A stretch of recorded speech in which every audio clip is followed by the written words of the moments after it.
record straight. You and me, we ain't nothing alike. Let's set the record straight. Those words you say, they hold no weight, they like. Let's set the record straight. You'll never break the man. Hello everyone and welcome back to another Diecast review. Today we have a Ty Dillon paint scheme, which is kind of weird to say. I believe it's been quite some time since we had a Ty Dillon paint scheme in the Gold series, but nonetheless, this is the Black Rifle Coffee Company paint scheme. Looks really good.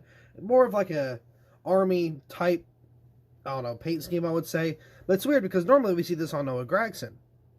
But I mean, Black Rifle, Coffee kind of like sponsors a couple different people. Of course, Ty Dillon being one of them. And I believe when Gragson goes over to the Cup Series next year, Black Rifle Coffee will be following him as far as I'm aware of. So hopefully my boy does good in the Cup Series next year. And I'm kind of curious to see what the paint scheme would look like, if it looks something like this, or if it looks any different. But nonetheless, I believe this paint scheme actually looks pretty good.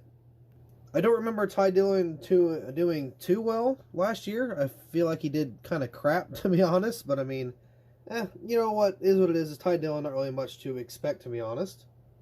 I don't know about how you all feel, but I feel like the 2023 season is going to be pretty interesting because we got Gragson coming in. We got a couple other Xfinity guys coming in.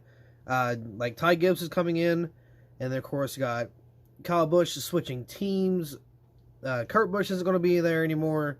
It's going to be weird. I'm not going to lie. I'm going to be kind of iffy on how the 2023 season is going to kick off.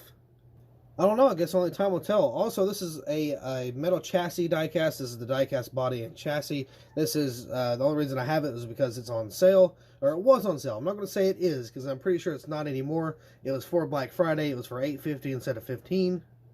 So I hopped on that train, rode into the sunset with just a sack full of diecast. I mean, I had just a whole bunch ordered. It was, full of the diecast, like, metal body chassis things. And again, $8.50 versus $10 for the plastic, and then getting the $15 version for $8.50. Yeah, I'm not going to skip up on that. Now, I didn't really expect to actually pick up this diecast, but I'm like, you know what?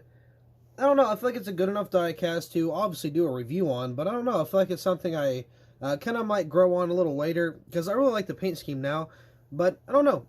I feel like I don't like it as much as I should, but something tells me this paint scheme is going to grow on me, here a little later on. But nonetheless, this is a really awesome looking diecast, so let's go ahead and get this diecast out of the box and take a closer look at what we have for the Ty Dillon Black Rifle Coffee Company paint scheme for 2022. Here's the diecast out of the box, and honestly, I didn't even realize until just now, but this has like a matte finish to it.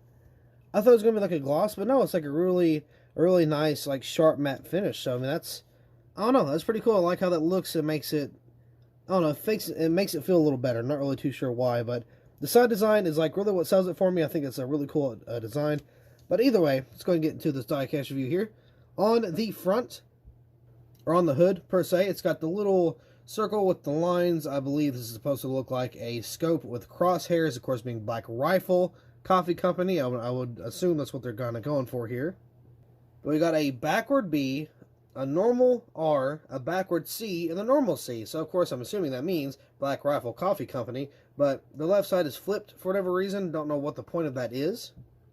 And of course the other side is, facing the right way. But again, I believe that's supposed to be like some sort of like scope or sight for that little design there. Looks pretty good. Got the little fence in there too. Got these little black spots around, or not around, but on the white. Makes it, add a little bit of texture to it. Looks really good. Got ZL1 on each side above there, or above the little logo here. Got Ty Dillon on the name banner. If it can stop being so bright, that would be nice. There we go. Got the 42 right there. Black Rifle Coffee Company. I got the Ty Dillon little text there on the back wind banner, or not the wind banner, but the rear windshield, the back name banner, I guess you could say. Black Rifle Coffee Company, once again, on the deck lid. No, would you look at that? Black Rifle Coffee Company on the back end of the diecast. Now, this headlight, or this tail looks a little too far left, but I mean, that's okay. Not really a big deal. Got Petty GMS, got the pop rivets on the back end of the spoiler here. Looks really good. Camaro ZL1, got the Camaro, or the Chevy bow tie, not really a Camaro bow tie, but you got the bow tie back there. Black Rifle Coffee Company there. Very nice, like, texture and, like, detail. Not really detail. Nice design or, like, pattern. Paint scheme, whatever you want to call it. I like the little, like, the dots and the circles. And all the different lines and stuff, I don't know, it makes it look really good. This whole, like, entire door right here, the side of this car is, like, my favorite part by far. Have no idea what's going on, but it looks good nonetheless. So, you know, there's that Black Rifle Coffee Company once again. I got Ty Dillon on the name banner up here. Got a little American flag beside that. Chevrolet, Petty GMS, Mac Tools, SEM, Black Rifle Coffee Company, and then it looks like got a little paint chip there on the bottom of the B post, and it looked like some wrinkling on the side of the diecast there. Also, isn't Gregson going to Petty GMS? Am I correct on that? I think he's going to the 42, right? I'm pretty sure. I could be wrong, but I think that's where he's going. It makes sense for Black Rifle Coffee Company, but got a little bit of a kind of a skewy paint scheme, or not paint scheme, but a skewy decal here. 42 is a little low. You can see it's really crooked along with the, maybe. See if I can fix that. There we go. Along with the Goodyear and with the NASCAR Cup Series, it's just a little too low. It's really crooked, so there's that going on for us. Got Sunoco around the front end. So you got the headlights here. Looks to be a little misshapen, not a whole lot. Looks like that left side. Well, if you're facing this way, it's the right side, but if you're on the driver's side, it's the left side. This part right here looks a little, not really lining up too great. So that's always fun. You gotta love the diecast, or not diecast, but the decal quality from good old friends at Lionel over there. But I mean, yeah, it's not a big deal, realistically. It's just very small things here and there for the diecast quality. I mean, it's not as bad as it used to be in terms of the Gold Series. In my opinion, Lionel has actually gotten a lot better in terms of quality. Now, I know it's like whoa, hold on, no, you're wrong. I know I'm wrong, but listen, I gotta put it in a category, that way it's a little more accurate. With the Gold Series, Lionel has been a lot better. I remember back in 2020, there was so many problems with the decals cracking on the roof, the roof rails, the shark fins, and the little crease in the hood right here on the front. That would be almost like guaranteed, I guess, for every single 2020 car. I remember getting so many cracked decals in those 3 specific spots. For 2020, doesn't matter how many I bought, doesn't matter, you know, what car it was, who the driver was, it was all the same thing. Now, of course, it wasn't on every single car, but it was on most of the cars.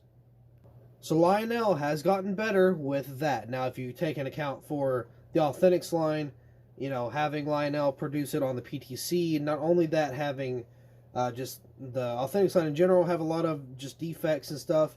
Yeah, they're not doing so hot in that, you know, area. But in terms of the Gold Series, they've been doing really well. That's like the one and only thing I'm able to I'm able to offend Lionel. I'm able to defend Lionel for, is their Gold Series work isn't that bad, and I feel like it's gotten better over the past couple years. But again, the Authentics, not so much. So props to Lionel for that. But now, if we are able to get the rubber tires back on the Elite diecast, or the metal chassis diecast for 2023, we'll be doing pretty darn good. And eventually, I feel like one day it will happen, but not very soon, confetti back on the windshields will be golden. That's really the only 2 things missing. Now, I'm okay with not having the tire detail. I'm okay with that. That's fine by me. But the rubber tires and the confetti on the windshield, that would be nice. Just saying, that'd be very nice. But I feel like this paint scheme is probably one of my favorite Ty Dillon paint schemes ever. I know he's got some good ones, you know, from like way back when, back in, I don't know, 15, 14, 13, however, you know, whenever he had those really good paint schemes. Or even back in 2020, he had that really nice, I think he was driving for Toyota. He had a really nice camo car. Sadly, that didn't get made, but either way, this is probably one of the best paint schemes I've seen from Ty Dillon, you know, so far, just totally, no matter what year, what season, what paint scheme manufacturer, or whatever, this is probably one of the top ones.